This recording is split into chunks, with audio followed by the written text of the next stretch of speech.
विद्यार्थियों, आज हम अध्याय 7 जीव जनन कैसे करते हैं पढ़ेंगे। इस अध्याय का यह भाग 2 है और इस अध्याय में हम पढ़ेंगे एनसीईआरटी अनुभाग 7.2। यह स्वीकरण है। सर्वप्रथम हम विखंडन की प्रक्रिया को समझेंगे और उन जीवों की पहचान करेंगे जो विखंडन एवं बहुविखंडन के माध्यम से जनन करते हैं।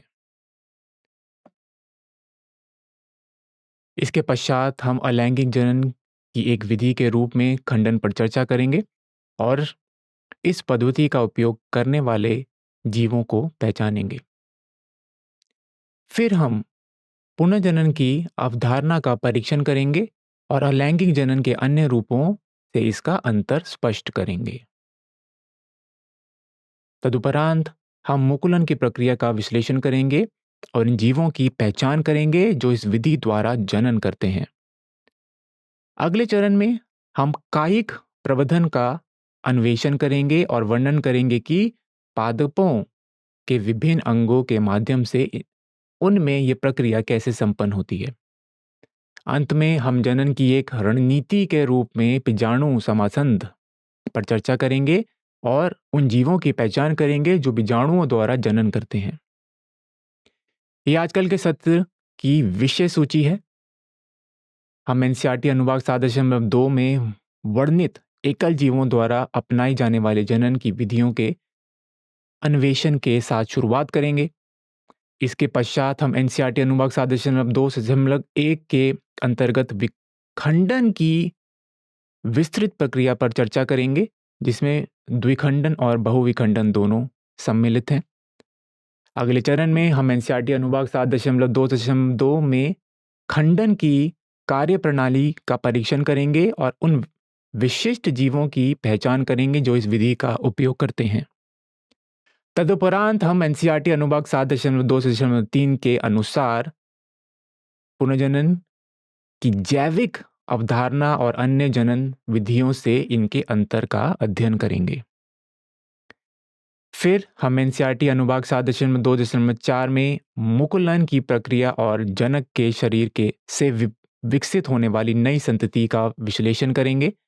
इसके बाद हम एनसीईआरटी अनुभाग 7.2.5 के अंतर्गत कायिक प्रवर्धन को समझेंगे कि किस प्रकार पौधे अपने कायिक भागों से के माध्यम से जनन करते हैं।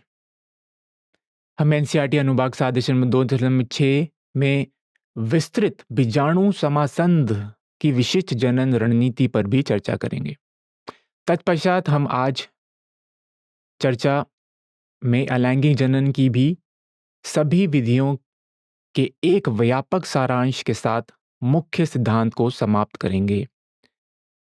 आगे बढ़ते हुए हम आपकी वैचारिक स्पष्टता और परीक्षा की तैयारी को सुदृढ़ करने के लिए एनसीईआरटी के पाठ्यनिहित प्रश्नों को चरणबद्ध तरीकों से हल करेंगे। अंत में हम पूरे सत्र के त्वरित दोहराव में आपकी सहायता के लिए मुख्य बिंदु प्रदान करेंगे। सत्र का समाधान हम कुछ रोचक अभ्यास प्रश्नों के साथ करेंगे ताकि आप इस अध्याय की महत्वपूर्ण अवधारणाओं पर अपनी समझ का परीक्षण कर सकें।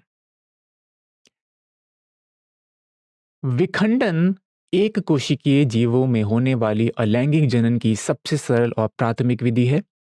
इस प्रक्रिया में एक पूर्ण विकसित जनन कोशिका दो या दो से अधिक भागों में विभाजित होकर नई संतति कोशिकाओं का निर्माण करती है। क्योंकि इन जीवों का शरीर केवल एक कोशिका से बना होता है, इसलिए उनके लिए कोशिका विभाजन की जनन का आधार है। विखंडन मुख्य रूप से दो प्रकार का होता है। द्विखंडन जिसमें जीव दो समान भागों में बंटता है, जैसे अमीबा, और बहुविखंडन जिसमें एक ही जीव से कई संतति उत्पन्न होती हैं, जैसे प्लाज्मोडियम। ये विधि प्रजाति की निरंतरता बनाए रखने के लिए अत्यधिक तीव्र और प्रभावी मानी जाती है। एक कोशिकीय जीवों में जनक कोशिका का दो या दो से अधिक भागों में विभाजित होना ही उनके जनन विधि है। ये विभाजन स्वयं ही नई और स्वतंत्र संतति को जन्म देता है।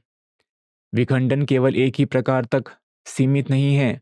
जीव अपनी संरचना और पर्यावरणीय स्थितियों के आधार पर विभाजन की विभिन्न पद्धतियों का उपयोग करते हैं, जिनमें मुख्य रूप से द्विखंडन और बहुविखंडन सम्मिलित हैं। इन विशिष्ट सरल जीवों में जनक का शरीर सामान्यतः मध्य से दो एक समान और स्वतंत्र हिस्सों में विभाजित हो जाता है, जहां दोनों नए हिस्से आकार और संचलन में बिल्कुल बराबर होते हैं। क्योंकि अमीबा का आकार अनिश्चित होता है और इसमें कोई निश्चित सम्मित सम्मिति या परिभाषित संरचना नहीं होती, इसलिए इसका शरीर किसी भी दिशा या कोश से दो नई कोशिकाओं में विभाजित हो सकता है। विखंडन एक कोशिकीय जीवों में होने वाली अलैंगिक जनन की सबसे सरल और प्राथमिक विधि है। इस प्रक्रिया में एक पूर्ण विकसित जनक कोशिका दो या दो से अधिक भागों में विभाजित होकर नई संतति कोशिकाओं का निर्माण करती है।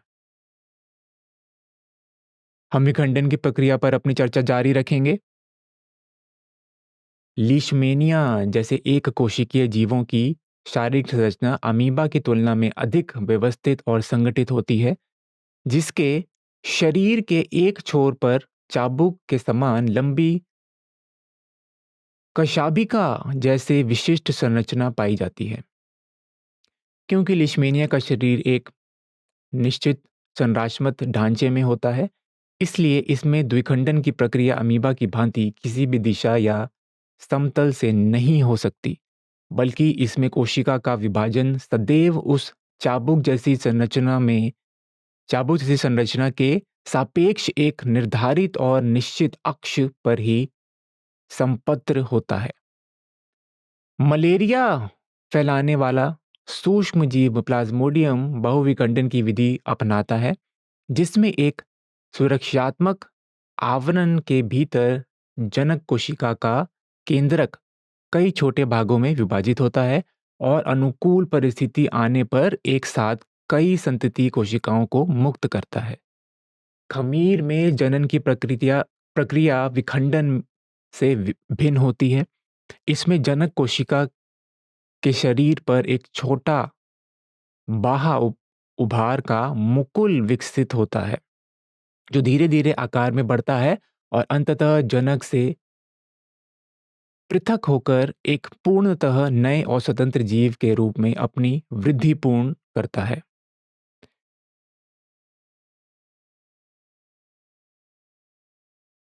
क्रियाकलाप 7.3 पर चर्चा करते हैं।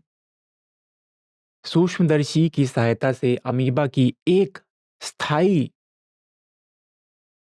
स्लाइड का अवलोकन करें। इस प्रक्रिया का उद्देश्य अमीबा की सामान्य शारीरिक संरचना को समझना है।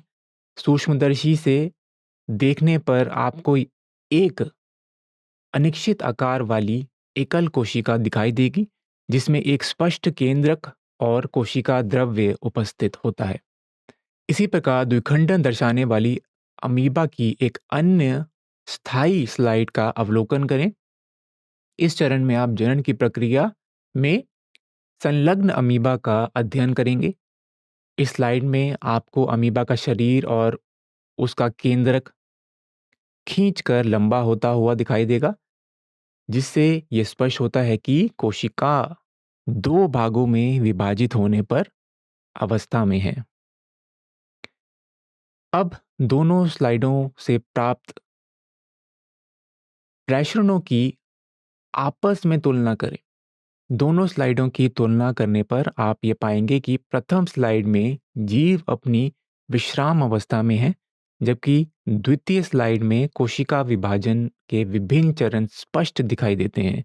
ये अवलोकन हमें ये समझने में सहायता करते हैं कि किस प्रकार एक जनन कोशिका विभाजित होकर दो नई संतति कोशिकाओं को जन्म देती हैं।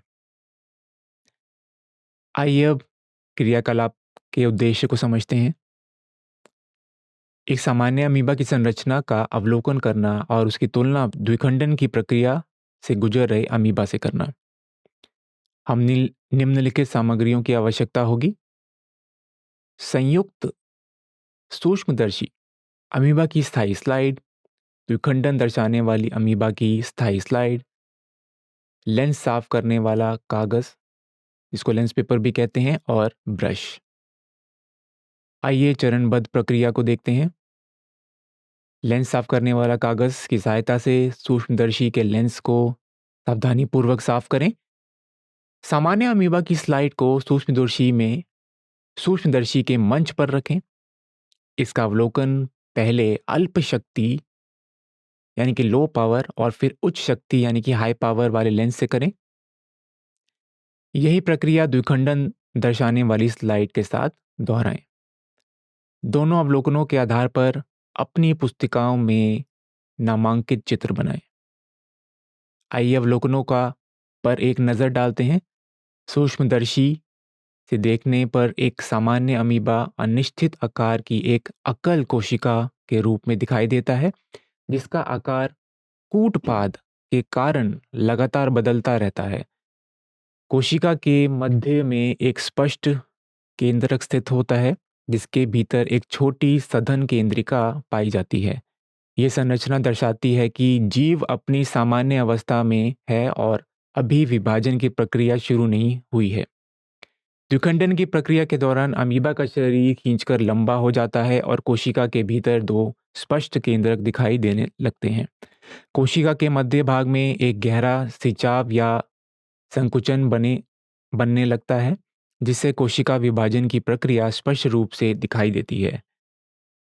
इस अवस्था में कोशिका द्रव्य दो भागों में विभाजित हो रहा होता है, जो अंततः एक जनक कोशिका को दो समान और स्वतंत्र संतति कोशिकाओं में बदल देता है।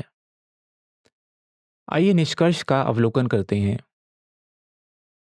इस प्रेक्षण से यह स्पष्ट होता है कि अमीबा में अलैंगिक जनन की विधि द्विखंडन है। इस प्रक्रिया से एक जनक कोशिका विभाजित होकर दो एक समान संतति कोशिकाओं का निर्माण करती है। विभाजन के पश्चात इन दोनों नई कोशिकाओं के पास अपना स्वयं का स्वतंत्र केंद्रक और सभी आवश्यक कोशिकांग मौजूद होते हैं। आइए खंडन पर चर्चा करते हैं। खंडन सरल बहुकोशिकीय जीवों में होने वाली जनन की एक प्राकृतिक विधि है। इस प्रक्रिया में जब कोई जीव जैसे स्पायरोगायरा पूर्ण रूप से विकसित हो जाता है, तो उसका शरीर स्वतः ही छोटे छोटे टुकड़ों में टूट जाता है। प्रत्येक टुकड़ा अपनी स्वतंत्र वृद्धि करता है और अंततः एक नए पूर्ण जीव के रूप में विकसित हो जाता है।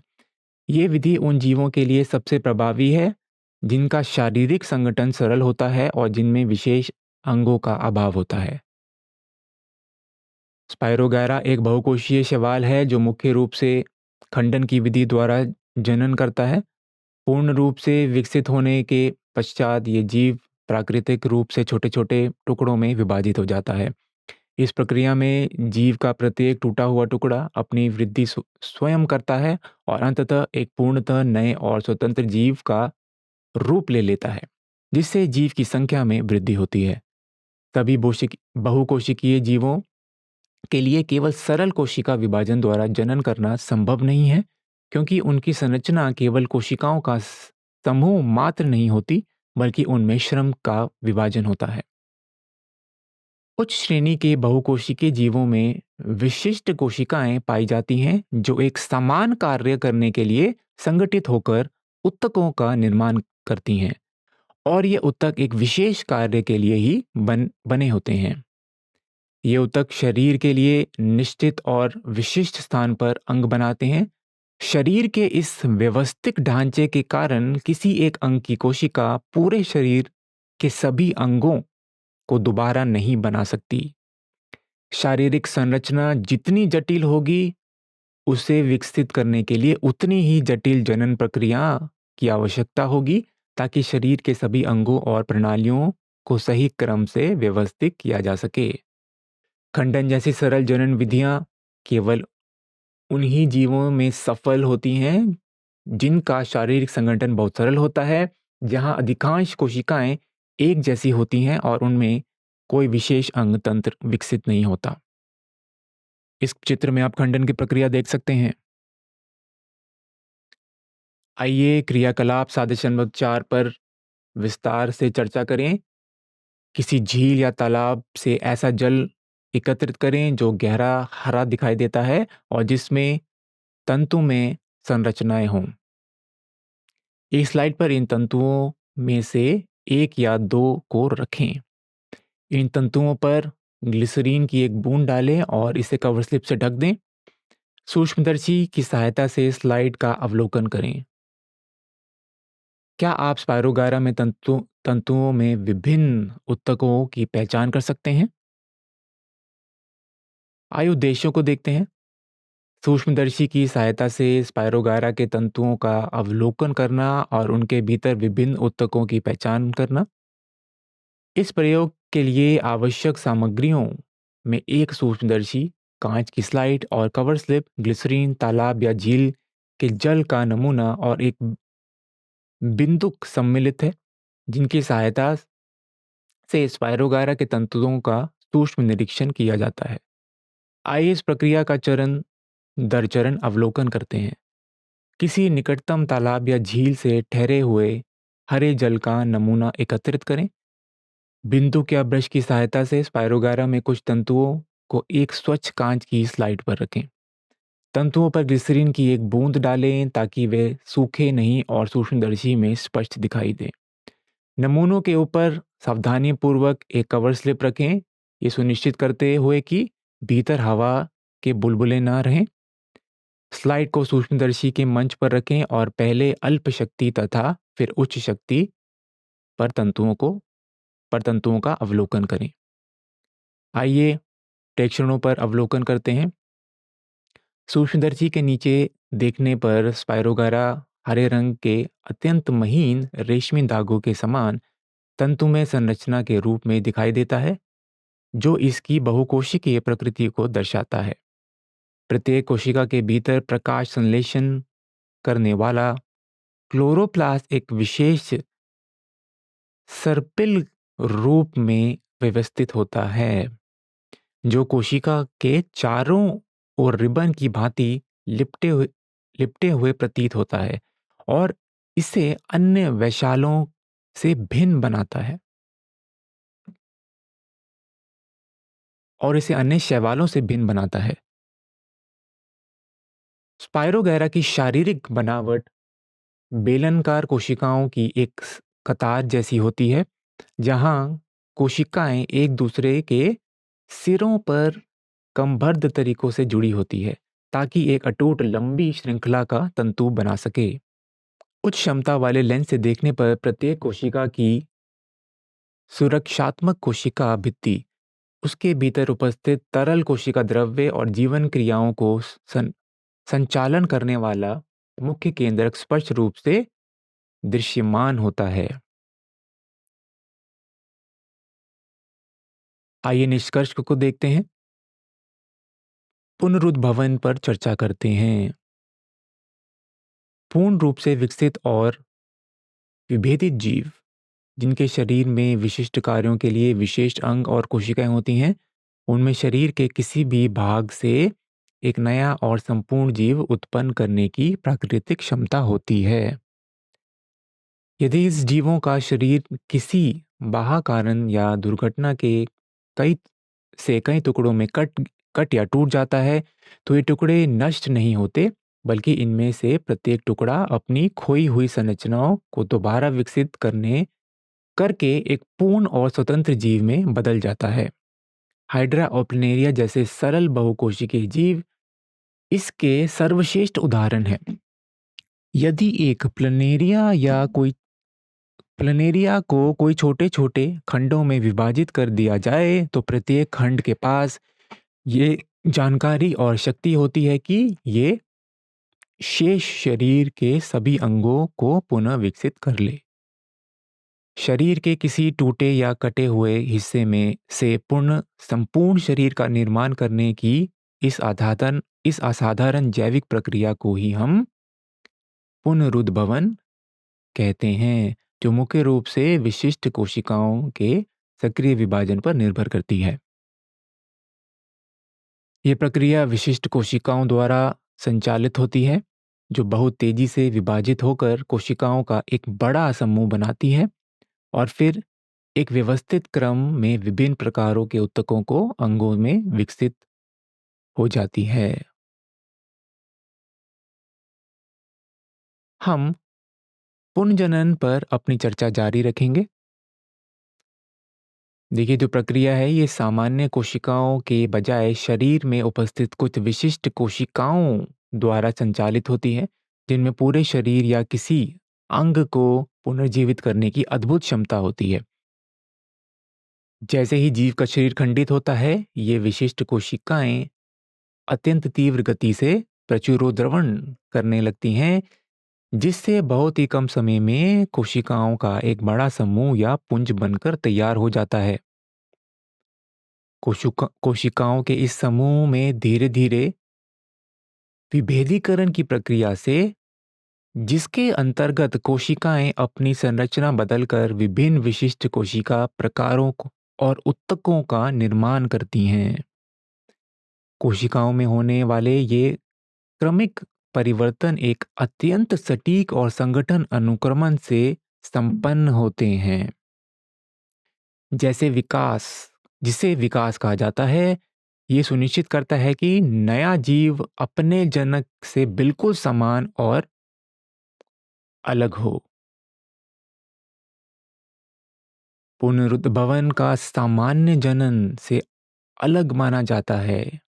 इस प्रक्रिया को सामान्य जनन से अलग माना जाता है क्योंकि जनन एक सक्रिय और प्राथमिक उद्देश्य है, जबकि पुनरुद्भवन शरीर की आकस्मिक शक्ति आकस्मिक शक्ति या चोट की स्थिति में स्वयं को बचाने की एक रक्षात्मक विधि है। प्रकृति में अधिकांश जीव जनन कर करने के लिए अपने शरीर के कटने या खंडित होने की प्रतीक्षा नहीं करते, क्योंकि ये एक अनिश्चित घटना है। उच्च जीवों में जनन के लिए विशिष्ट अंग और निश्चित प्रक्रियाएं पहले से ही मौजूद होती हैं। आइए मुकुलन पर चर्चा करते हैं। मुकुलन अलैंगिक जनन है। जनन की वह विधि है जिसमें जनक के शरीर पर एक छोटा उभार या मुकुल बनता है। ये मुकुल धीरे-धीरे विकसित होकर एक नन्हे जीव का रूप ले लेता है और अंततः जनक से अलग होकर यह स्वतंत्र जीव बन जाता है। ये प्रक्रिया मुख्य रूप से हाइड्रा और खमीर में पाई जाती है। मुकुलन अलैंगिक जनन का एक विशिष्ट प्रकार है, जिससे किसी साथी के साथ युग्मक संलयन की आवश्यकता नहीं होती। इसमें जनक जीव अपने ही शरीर के एक भाग का उपयोग करके अपनी प्रतिलिपि तैयार करते हैं। हाइड्रा में ये इन आसान चरणों की के द्वारा होता है। हाइड्रा जैसे जीवों में जनन की ये प्रक्रिया शरीर के एक विशेष स्थान पर कुछ विशेष कोशिकाओं के सक्रिय होने से प्रारंभिक होती हैं, जिसे शरीर की बाहरी सतह पर एक छोटा आभार उभरता है। ये उभार, जिसे मुकुल कहा जाता है, उस विशेष क्षेत्र में कोशिकाओं के निरंतर और तीव्र समसूत्री विभाजन के कारण आकार में वृद्धि करता है और एक मांसल घाट जैसी संरचना का रूप करता है। जैसे-जैसे समय बीतता है, ये मुकुल धीरे-धीरे विकसित होकर अपने जनक के समान शारीरिक विशेषताओं जैसे स्पर्शक और मुख को विकसित कर लेता है और एक सूक्ष्म लेकिन पूर्ण जीव बन जाते हैं। पूर्ण परिपक्वता प्राप्त करने के बाद ये नया विकसित जीव जनक के शरीर से अपने जुड़ाव वाले स्थान पर एक संकुचन पैदा करता है और अंततः जनक कोशिका से पूरी तरह अलग हो जाता है।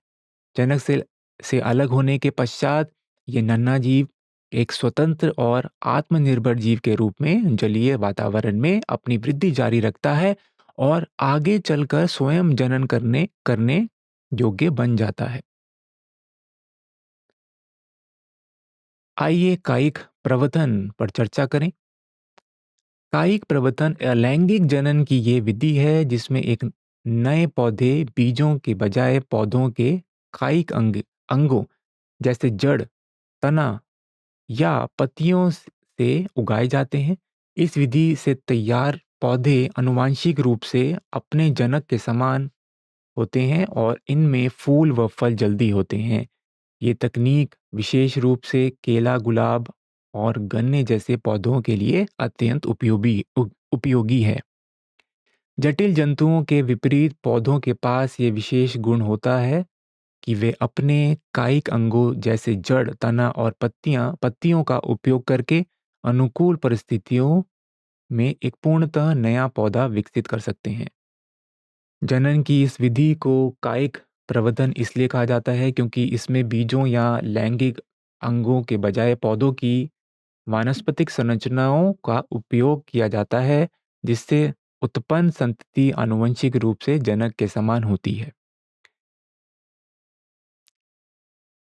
व्यावसायिक खेती में किसान परत लगाना और कलम लगाना जैसी कृत्रिम विधियों का उपयोग करता है,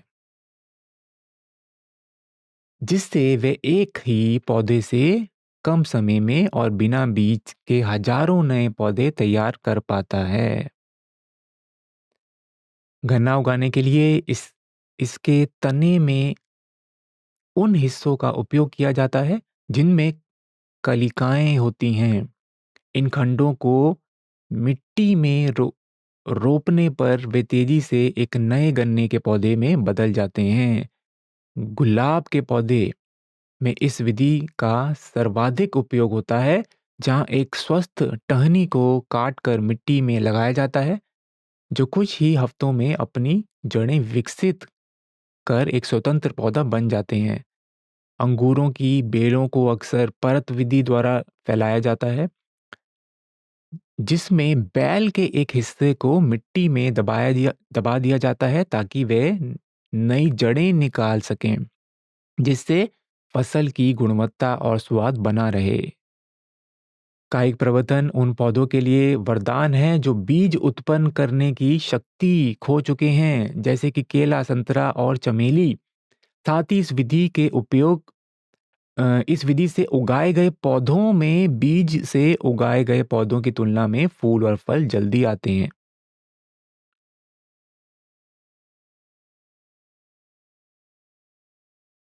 आइए कायिक प्रवर्धन पर चर्चा जारी रखते हैं। कायिक प्रवर्धन के लाभों पर एक दृष्टि डालते हैं। बीज से उगाए गए पौधे को पूरी तरह परिपक्व होकर फूल और फल देने में प्रायः अधिक समय लगता है। इसके विपरीत कायिक प्रवर्धन द्वारा तैयार किए गए पौधे बहुत कम समय में ही वृद्धि कर लेते हैं और शीघ्र फलन प्रारंभ कर देते हैं, जिससे व्यावसायिक उत्पादन में समय की बचत होती है। प्रकृति में कई पौधे ऐसे हैं जिन्होंने विकास क्रम में जनन की लैंगिक क्षमता या बीज बनाने की शक्ति खो दी है। ये विधि उन प्रजातियों जैसे केला, संतरा, गुलाब और चमेली के अस्तित्व को बनाए रखने का एकमात्र व्यावहारिक और सफल तरीका है। क्योंकि काय के प्रवर्तन केवल एक ही जनक क्योंकि काय के प्रवर्तन में सिर्फ एक ही जनक शामिल होता है और आनुवंशिक सामग्री का कोई मिश्रण नहीं होता, इसलिए उत्पन्न होने वाली संतति आनुवंशिक रूप से अपने के यथावत समान होती है, जिसे हम क्लोन भी बोलते हैं। इससे वांछनीय गुणों वाली किस्मों की शुद्धता बनी रहती है। इस विधि का सबसे बड़ा फायदा यह है कि हम किसी विशेष पौधे के वांछित गुणों को बिना किसी बदलाव या जोखिम के अगली पीढ़ियों तक सुनिश्चित रूप से स्थानांतरित कर सकते हैं।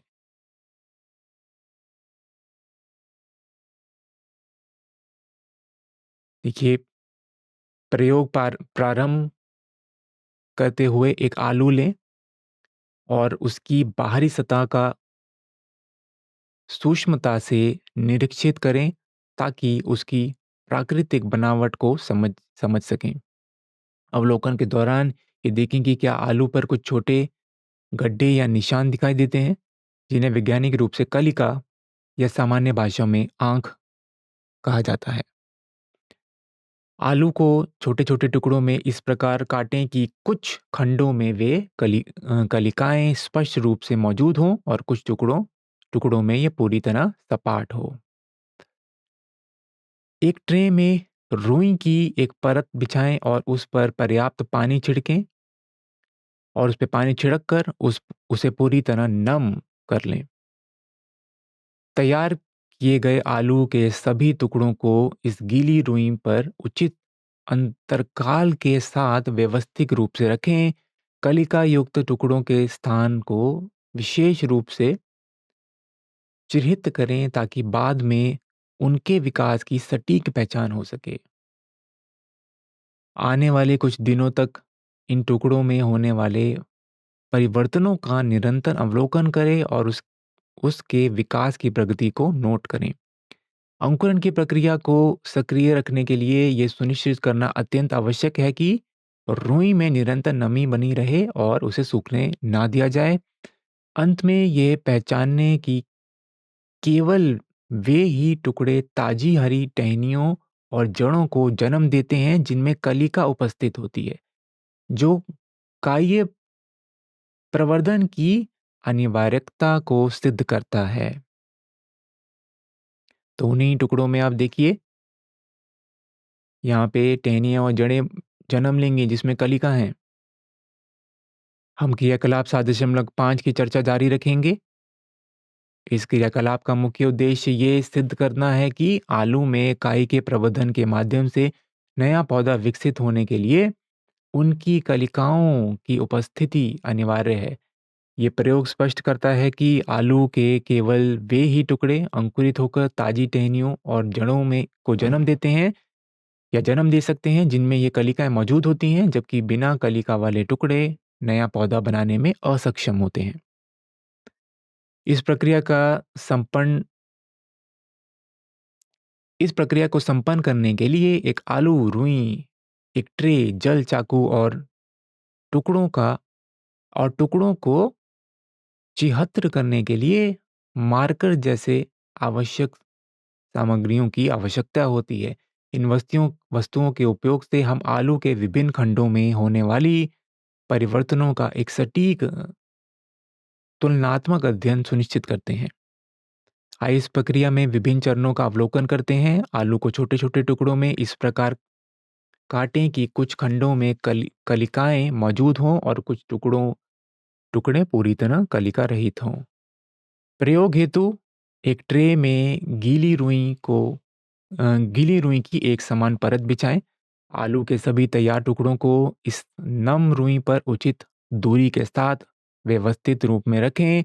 अंकुरित की प्रक्रिया को सुचारू रखने के लिए रुई को निरंतर नम बनाए रखें और उसे सूखने न दें। अगले 7 से 10 दिन तक इन टुकड़ों को दैनिक रूप से अवलोकन करें इन टुकड़ों का आप और होने वाले विकास को दर्ज करें। हम क्रियाकलाप 7.5 की चर्चा जारी रखेंगे। आइए प्रेक्षणों पर एक छवि डालते हैं। आलू के जिन खंडों में कलिकाएं उपस्थित थी, वे अंकुरित होकर नए अंकुर और जड़ों का निर्माण करते हैं क्योंकि इन कलिकाओं में सक्रिय कोशिकाएं होती हैं जो विभाजन की क्षमता रखती हैं। इसके विपरीत जिन टुकड़ों में कलिकाएं नहीं होती, उनमें विकास की कोई भी क्रिया दिखाई नहीं देगी क्योंकि बिना कलिका के कोशिकाएं नए अंगों को जन्म देने में असक्षम होती हैं। प्रकाश और वायु की ओर बढ़ने वाली हरी कोमल टहनियाँ स्पष्ट रूप से उन्हें कलिकाओं से प्रस्फुटित होती हैं।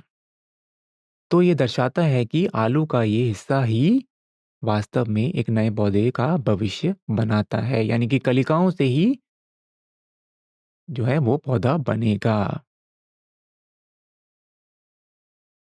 पौधे को मिट्टी में स्थिर करने और पोषण सोखने के लिए आवश्यक जड़ें इन्हीं कलिकाओं के आधार से निकलकर नीचे की ओर विकसित होती हैं, जिससे एक पूर्ण और स्वतंत्र पौधा तैयार होता है। आइए निष्कर्ष पर एक छवि डालें। आलू के केवल वे ही टुकड़े नए पौधों को जन्म देते हैं या जन्म दे सकते हैं जिनमें कलिकाएं यानी कि आंख उपस्थित होती है। ये प्रयोग पूर्णतः सिद्ध करता है कि काई के प्रवर्धन के लिए ये कलिकाएं ही मुख्य और अनिवार्य वृद्धि केंद्र के रूप में कार्य करती हैं। आइए क्रियाकलाप 7.6 पर चर्चा करते हैं। प्रयोग हेतु एक स्वस्थ मनी प्लांट का चयन करें जिसकी बेल में पर्याप्त पत्तियां और स्पष्ट गांठें हों। मनी प्लांट की बेल में कुछ टुकड़े इस प्रकार काटें कि प्रत्येक टुकड़े में कम से कम एक पत्ती और उससे जुड़ी गांठ अनिवार्य रूप से मौजूद हो। तुलना करने के लिए बेल के उन हिस्सों को भी काट दें जो पत्तियों के बीच स्थित होते हैं और जिनमें कोई पत्ती या गांठ नहीं होती। इन सभी टुकड़ों के लिए सिरे को पानी से भरें, पात्र में डुबो कर रखें और अगले कुछ दिनों तक इनमें होने वाली परिवर्तनों का नियमित अवलोकन करें। अवलोकन के दौरान ये पहचाने कि कौन से टुकड़ों से नई जड़ें निकलती हैं और किन में ताजी हरी पत्तियां विकसित होकर वृद्धि करती हैं।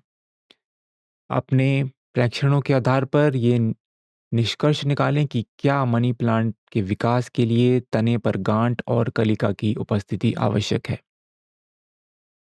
हम क्रियाकलाप 7.6 पर अपनी चर्चा जारी रखेंगे। मनी प्लांट की वृद्धि का प्रयोग। आइए उद्देश्यों को देखते हैं। तने की कलम के माध्यम से मनी प्लांट में होने वाली कायिक प्रवर्धन की प्रक्रिया का प्रयोगात्मक अध्ययन करना। पौधे के विकास को नई जड़ों व पत्तियों से निकलने की गांठ की अनिवार्य भूमिका का विश्लेषण करना। आइए आवश्यक सामग्री देखते हैं। इस प्रयोग को सफलतापूर्वक संपन्न करने के लिए मनी प्लांट की एक स्वस्थ बेल, तने को सावधानीपूर्वक काटने के लिए धारदार कैंची या चाकू, टुकड़ों को रखने हेतु पानी में भरे कांच के पात्र और प्रत्येक नमूने की पहचान हेतु लेबल की आवश्यकता होती है। आइए प्रयोग की विधि को विस्तार से देखें। मनी प्लांट की बेल के तने के ऐसे टुकड़े काटें जिनमें कम से कम एक पत्ती और उसकी गांठ अनिवार्य रूप से जुड़ी हो, क्योंकि यही एक नई वृद्धि के लिए आवश्यक कलिकाएं स्थित होती हैं। तुलना करने के लिए तने के उन हिस्सों को भी अलग से काटें जो दो पत्तियों के बीच स्थित होते हैं और जिनमें कोई भी गांठ या कलिका मौजूद नहीं होती। तैयार की गई इन सभी कलमों के नीचे सिरों को साफ पानी से भरे कांच के पात्रों में इस प्रकार डुबोकर रखें कि गांठ वाला हिस्सा पानी के संपर्क में रहे। इन पात्रों को अगले 7 से 10 दिन तक सुरक्षित स्थान पर रखें और उनमें होने वाले जड़ों की वृद्धि तथा नई पत्तियों के निकलने का दैनिक रूप से सूक्ष्म निरीक्षण करें। हम क्रियाकलाप 7.6 पर अपनी चर्चा जारी रखेंगे। आइए प्रेक्षणों पर एक दृष्टि डालते हैं। तने के वे टुकड़े जिनमें गांठ और पत्ती मौजूद थी सफलतापूर्वक विकसित होकर नई जड़ों और ताजी पत्तियों को जन्म देते हैं, जो ये दर्शाती है कि गांठ पर स्थित कलिकाएं सक्रिय होकर नए अंगों का निर्माण करती हैं। इसके विपरीत तने के वे हिस्से जो दो पत्तियों के बीच से काटे गए हैं और जिनमें कोई गांठ नहीं है, उनमें विकास की कोई भी प्रक्रिया दिखाई नहीं देती और वे टुकड़े बिना किसी वृद्धि के समय के साथ निर्जीव हो जाते हैं। आइए निष्कर्ष देखते हैं। तने पर स्थित गांठ ही वह स्थान है जहां कलिकाएं और सक्रिय कोशिकाएं पाई जाती हैं। केवल इन्हीं गांठों में कोशिका विभाजन के द्वारा नई जड़ें और शाखाएं पैदा करने की क्षमता होती हैं। इसलिए बिना गांठ वाले तने के टुकड़ों से नया पौधा विकसित नहीं हो सकता। मनी प्लांट में नई वृद्धि के लिए आवश्यक कलिकाएं केवल तने की गांठों पर स्थित होती हैं। यदि तने की कलम में कोई गांठ नहीं होती, तो उसमें नई जड़ें और पत्तियां विकसित करने के लिए आवश्यक कोशिकाएं भी नहीं होंगी। अतः सफल रोपण के लिए कलम में कम से कम एक गांठ का होना बहुत ही अनिवार्य है। मनी प्लांट में तने की गांठ की वह स्थान है जहां कोशिकाएं सक्रिय होकर जड़ें बनाती हैं। क्योंकि पौधों को जीवित रहने और पोषण प्राप्त करने के लिए जड़ों की आवश्यकता होती है, इसलिए गांठें पुनर्जनन या एक नए के सफल विकास के लिए मुख्य केंद्र बिंदु का कार्य करती हैं। अब आइए उत्तक संवर्धन पर चर्चा करते हैं। प्रयोग में प्रथम चरणों में जनक पौधे के शीर्षस्थ विभजयोदक या वृद्धि वाले सिरे से कोशिकाओं का एक छोटा समूह लिया जाता है, क्योंकि ये कोशिकाएं संक्रमण मुक्त होती हैं और इनमें विभाजन की दर अत्यंत तीव्र होती हैं। इन अलग की गई कोशिकाओं को पोषण तत्वों से भरपूर एक, आप बोल सकते हैं, एक माध्यम में रखा जाता है जहां वे विभाजित होकर कोशिकाओं का एक असंगठित समूह बनाती हैं, जिसे कैलस कहा जाता है।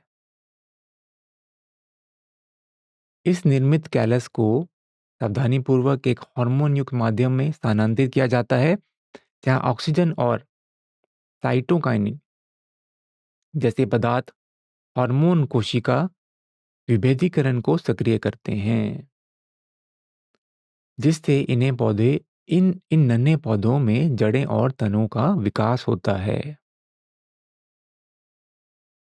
जब ये सूक्ष्म पौधे स्वतंत्र अस्तित्व के योग्य हो जाते हैं, तो उन्हें नन्हे पौधे के रूप में गमलों या मिट्टी में स्थानांतरित किया जाता है, जहां उन्हें बाहरी वातावरण के अनुसार धीरे धीरे अनुकूलित किया जाएगा।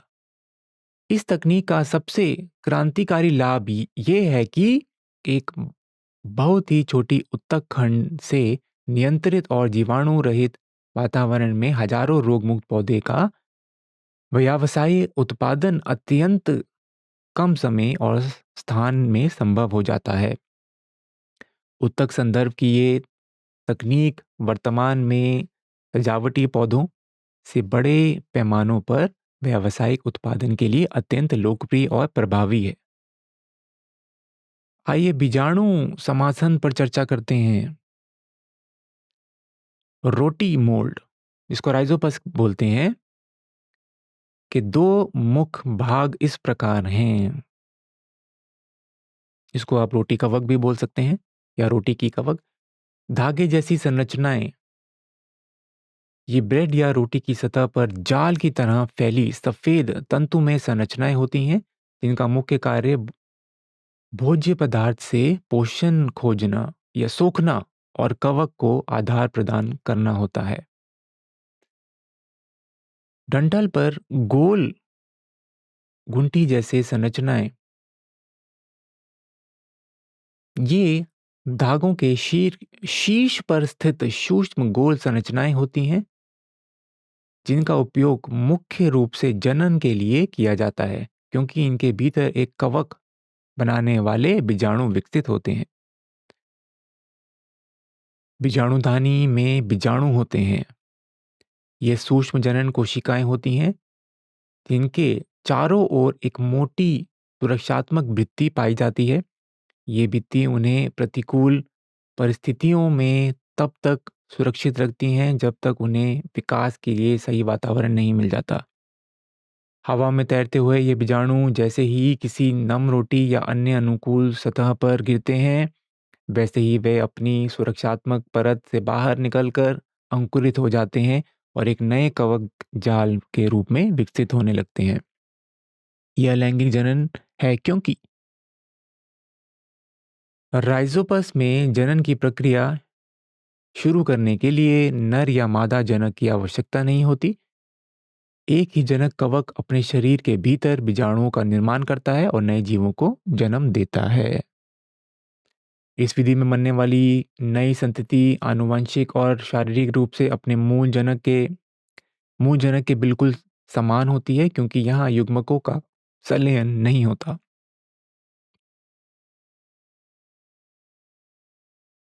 अब इस चित्र में देख सकते हैं बीजाणु। आइए सारांश के साथ अध्याय को समाप्त करते हैं। जब कोई एकल कोशिका वाला जीव जैसे अमीबा या बैक्टीरिया परिपक्व होने पर दो बराबर और स्वतंत्र भागों में बंटकर दो नए जीवों को जन्म देता है, तो इसे द्विखंडन कहते हैं। इसी प्रक्रिया में पहले जीव का केंद्रक विभाजित होता है और फिर कोशिका द्रव्य बढ़ जाता है, जिससे अंत में एक जनक कोशिका से दो समान संतति कोशिकाएं बन जाती हैं। बहुविखंडन एक प्रक्रिया है जिसमें एक जनक जीव एक साथ कई नई संतति कोशिकाएं में विभाजित हो जाता है। मुकुलन अलैंगिक प्रजनन की वह विधि है जिसमें जीव के शरीर पर एक छोटा सा उभार या कली निकलती है। ये कली धीरे धीरे विकसित होती है और अंत में जनक जीव के शरीर से अलग होकर एक नया स्वतंत्र जीव बनाती है।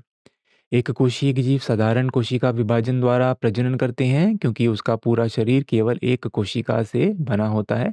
परिपक्व होने पर यह कोशिका सीधे दो या दो से अधिक भागों में विभाजित होकर एक स्वतंत्र जीव को जन्म देती है। बहुकोशिकीय जीव विशिष्ट ऊतकों और अंगों के कारण जटिल प्रजनन विधियां अपनाती हैं। इनमें केवल कोशिका विभाजन पर्याप्त नहीं होता, क्योंकि इनमें शरीर की संरचना जटिल होती है।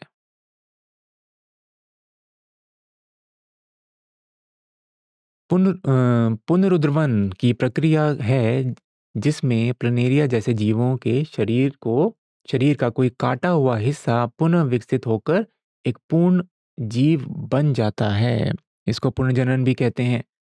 यदि जीव के टुकड़े या जीव जो है वो टुकड़ों में बट जाता है, तो उनकी विशिष्ट जो कोशिकाएं तेजी से विभाजित होकर शरीर के गायब अंगों को दोबारा बना लेती हैं। मुकुलन प्रक्रिया में जनक जीव के शरीर पर एक छोटा उभार या कली निकलती है। ये कली धीरे धीरे विकसित होकर एक छोटे जीव का रूप ले लेती हैं।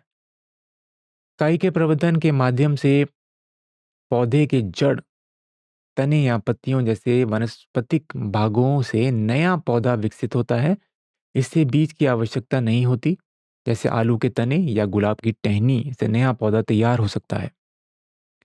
बीजाणु समासंध प्रक्रिया में जीव सूक्ष्म बीजाणुओं का निर्माण करते हैं। ये बीजाणु एक सुरक्षात्मक परत से ढके होते हैं और हवा के जरिए फैलकर अनुकूल परिस्थितियां मिलने पर नए जीव के रूप में विकसित हो जाते हैं।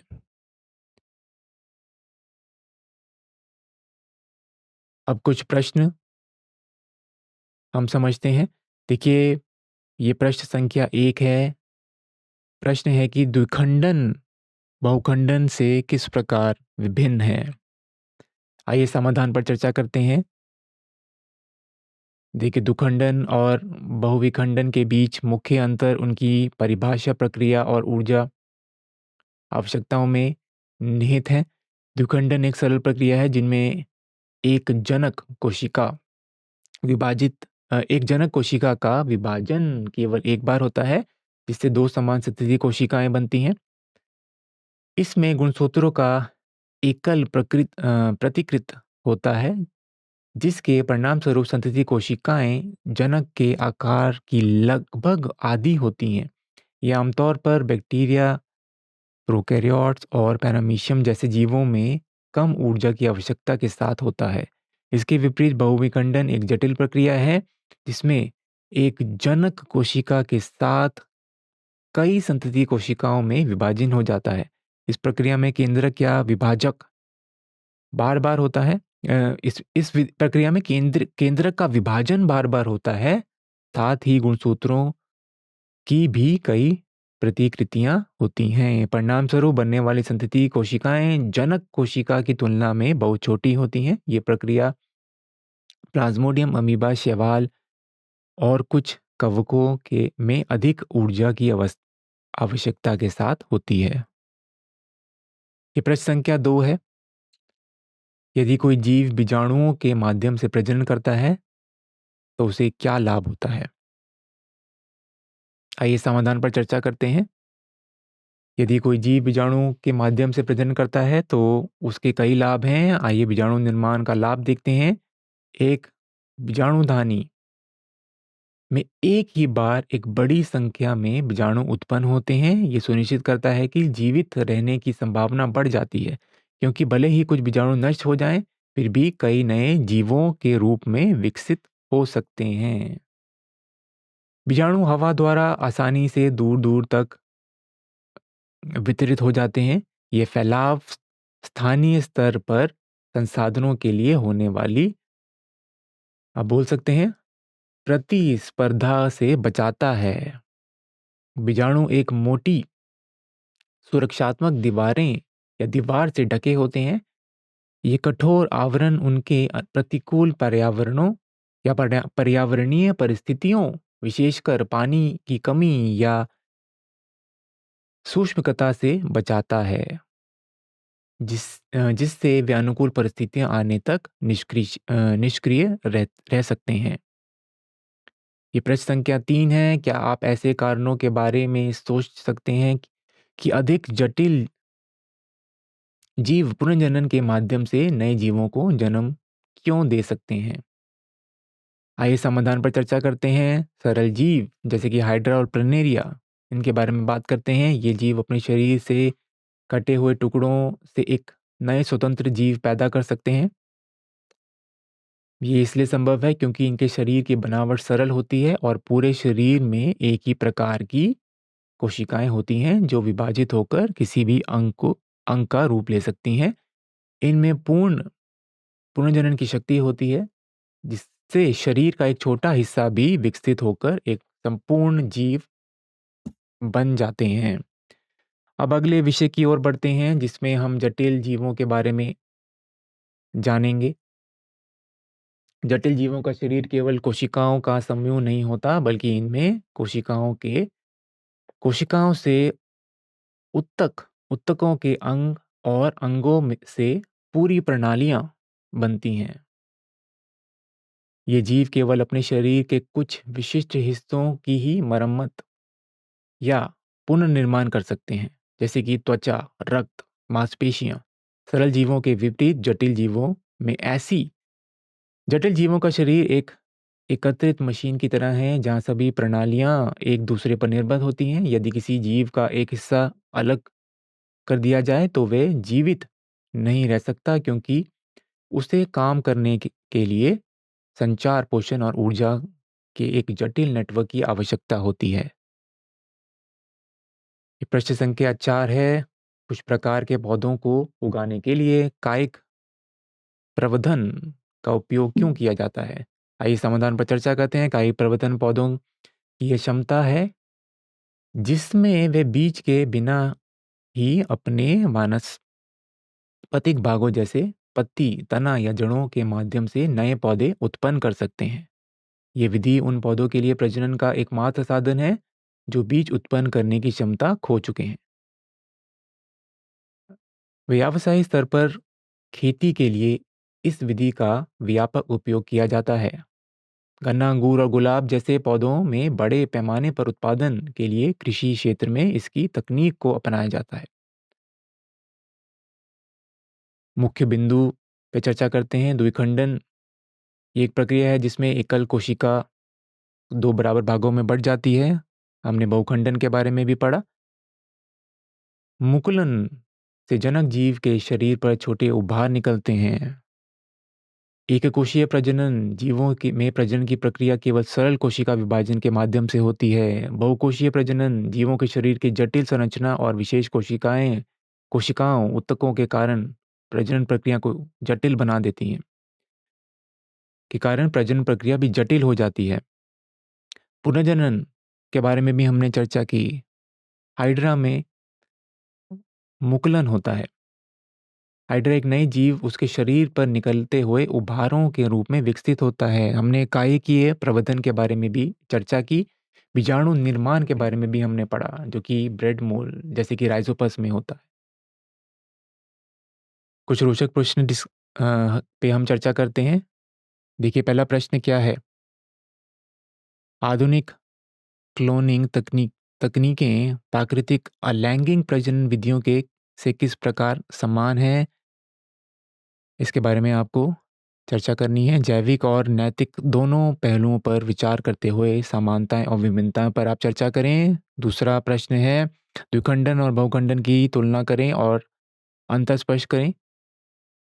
किन पर्यावरणीय परिस्थितियों में एक विधि दूसरों से अधिक लाभदायक हो सकती है।